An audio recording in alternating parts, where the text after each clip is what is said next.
trouble, it will have its own consequences, not only for the region, but only for all of the world. Because something like 20-30% of the energy supply of the world is transferred from the region and the state of the Hormuz.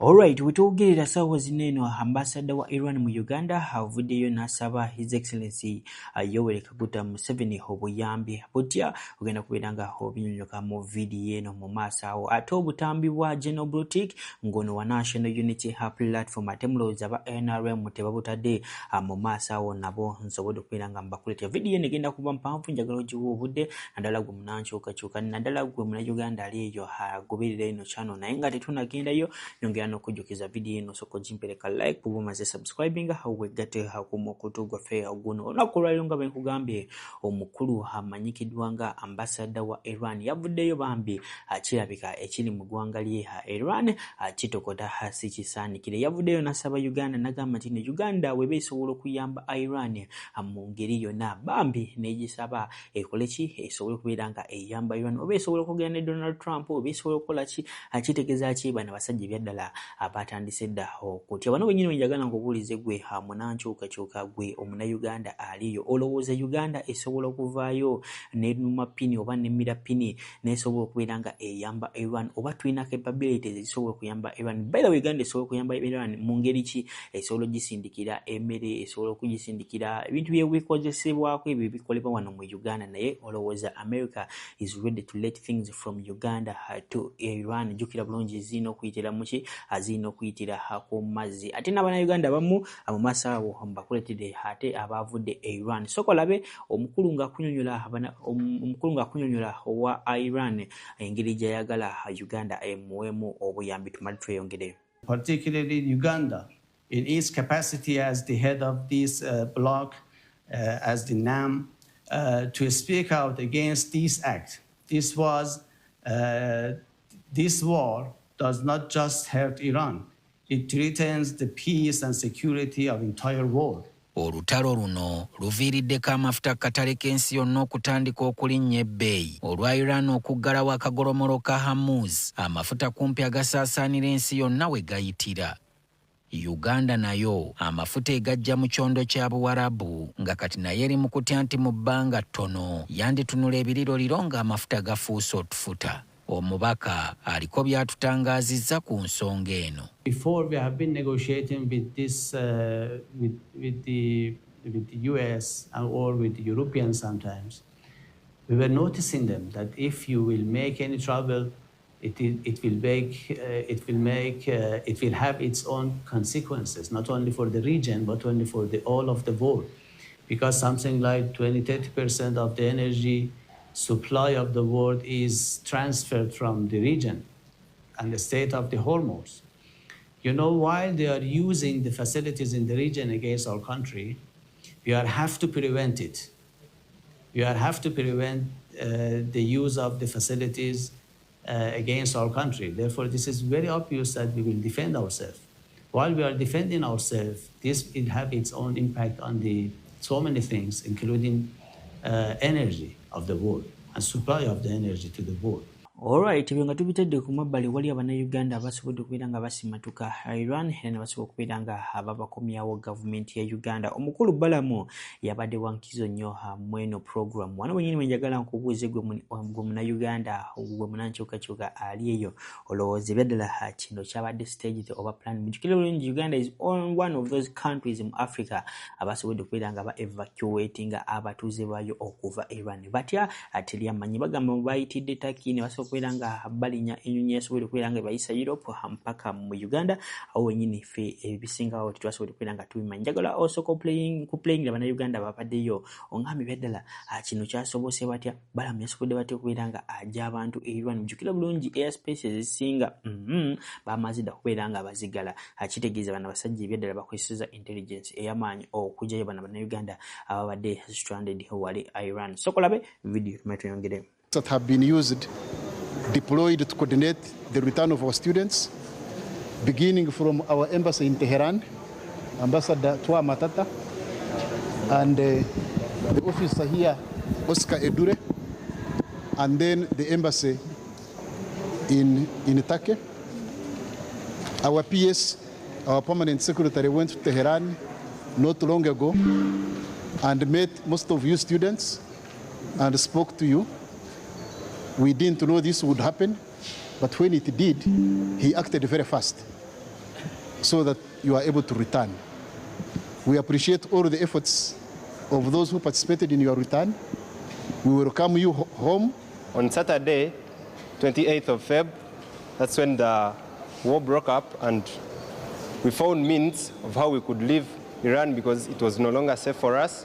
And through our ambassador, His Excellency Toa Matata, on phone, we happened to move, and we got a bus which would take us from Tehran to the border of Turkey, which is called Bazargan. We moved for around 14 hours and reached there. And we also would not like to lose out this chance of pursuing our studies. So in a very humble manner, we would like to request that if there is a way we could get assimilated into different universities in Uganda where we can be able to finish our studies, it will be very, very great for us because that country is so volatile geopolitically. Nobody knows what is going to happen.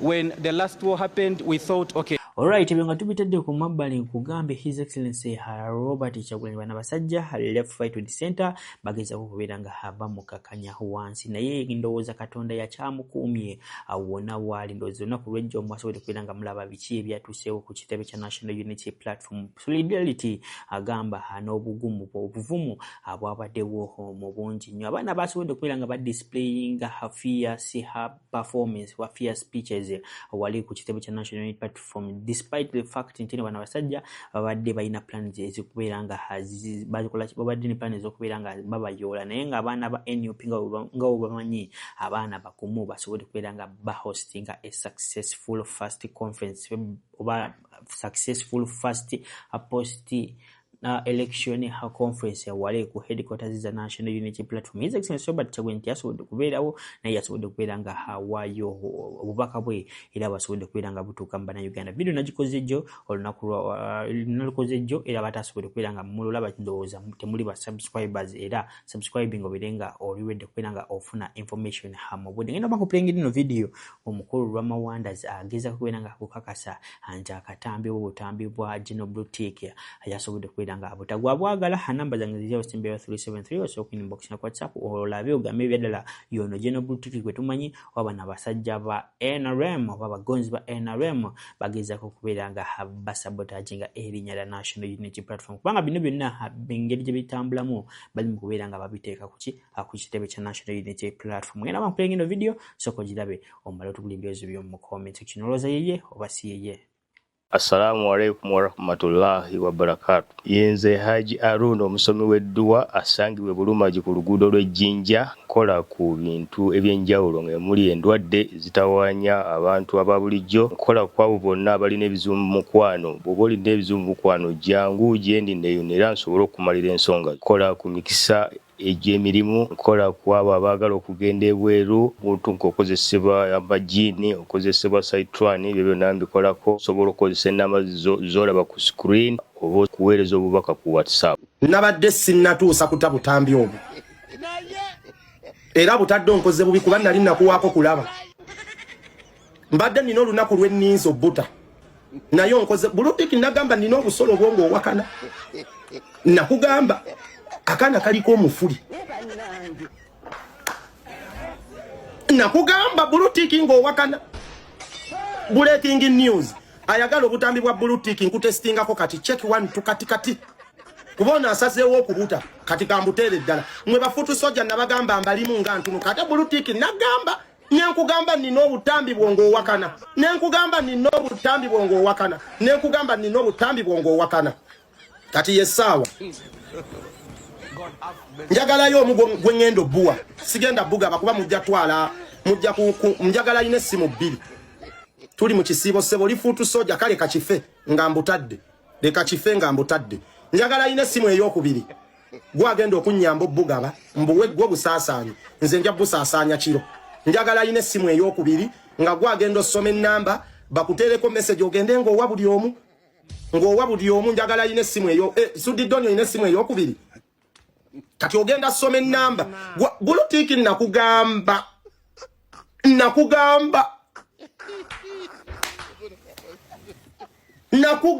newewakana lwakuba nakoze bubyo buta kuba mbadde nina akaseera bwe mbadde njagala obbuteera Sudidoni njagala yine essimu ey'okubiri ajje tukwatagane njagala omuntu ayina essimu ey'okubiri ajje tukwatagane ye yabaabuta kuba kati nze nina essimu essimu yange eri yayatika njagala ayina essimu ey'okubiri yabajja wano obeere ng'ompeerako abantu Bulutiki ono wa Nuupu bannange omwana Mukama Katonda oyina n'obudde obupuulinga nga tuli mu Stulago mulimba abantu mwera Bobi Wine oye kumbe mumufuna n'obudde obupuulinga bannange akaana kapuulinga njagala gwe manyi simala gabiwa buli omu njagala ajja wane